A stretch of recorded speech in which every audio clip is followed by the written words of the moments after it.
if the postoperative predicted value is between 30 to 40% and high risk if the predicted postoperative value is less than 30%. Now coming to the second component, that is respiratory mechanics. Now coming to the lung parenchyma and gas exchange. The alveolar capillary membrane forms a barrier between alveolar gas and the pulmonary capillary. It consists of three distinct layers.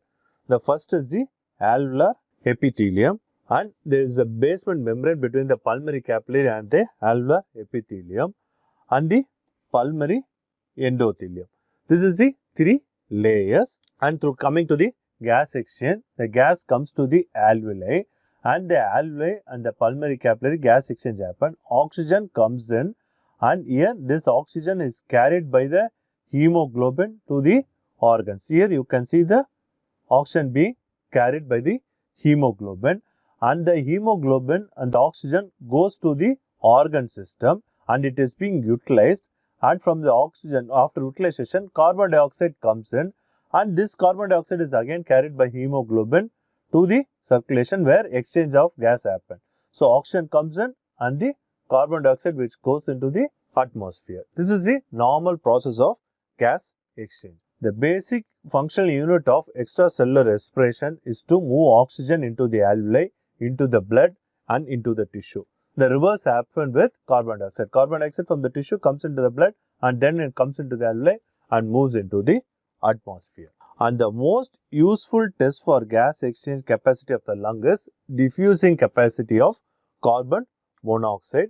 It correlates with the total functional area of alveolar capillary interface. The corrected DLCO can be used to calculate the post-resection value using the same calculation which we do for predicted postoperative FEV1.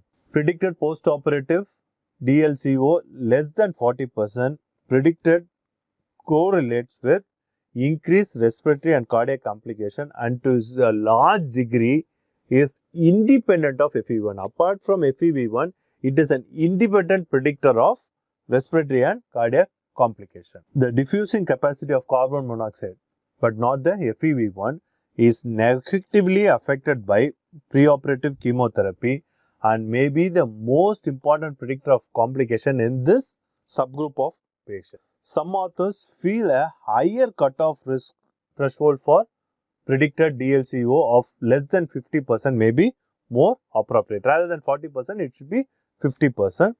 The National Emphysema Treatment Trial has shown that with the preoperative FEV1 or DLCO less than 20% has an unacceptable high risk of perioperative mortality. This can be considered as an absolute minimal value compatible with the successful outcome. Now coming to the lung parenchymal function. First is the mechanical delivery of the air to the distal airway from the atmosphere to the distal alveoli. Subsequent ability of the lung to exchange oxygen and carbon dioxide between the pulmonary vascular bed and alveoli should be monitored.